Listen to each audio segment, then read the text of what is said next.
Qantas workers have spoken out about their declining pay and work conditions, saying the airline's boss, Alan Joyce, should be ashamed of himself.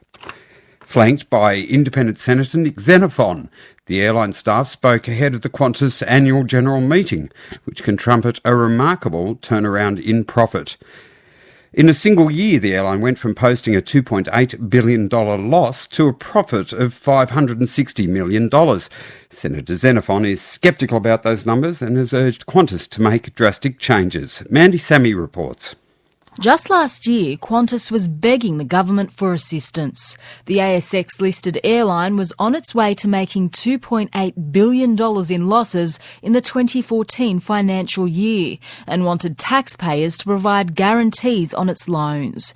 A year later, it's in a very different position, claiming a profit of $560 million. That's a point stressed by Qantas CEO Alan Joyce as he opened the company's annual general meeting. You can be proud of what Qantas has achieved in the past 12 months.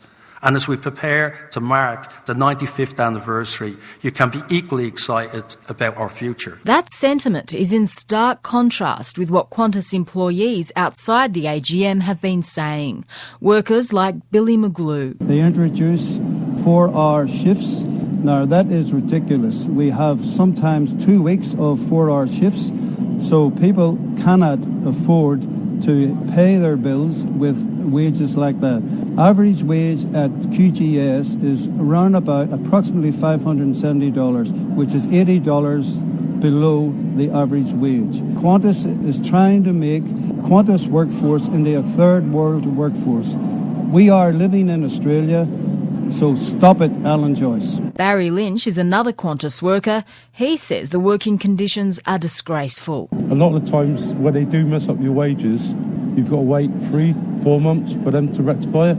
So basically they're holding on to your money, which, you can't afford to let them do it anyway.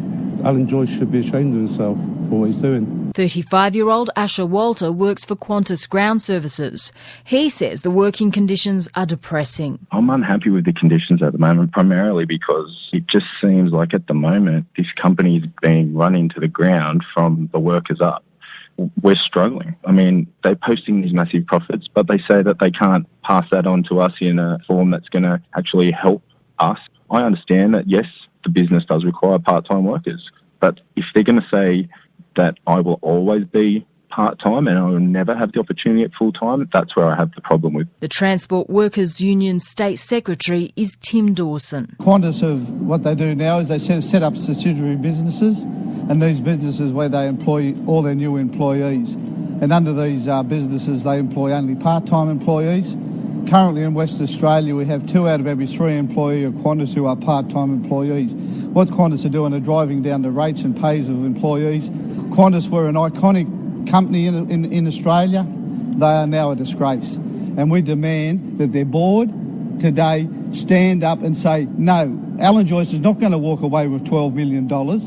Alan Joyce is going to be held accountable. And they should throw him out. That's what they should do for what he's doing to the workers of the aviation industry. Independent Senator Nick Xenophon says Qantas boss Alan Joyce has serious questions to answer. There's some basic issues here of corporate accountability. It's the flight attendants, it's the engineers, it's the pilots who really have had their working conditions degraded as a result of Alan Joyce crying wolf.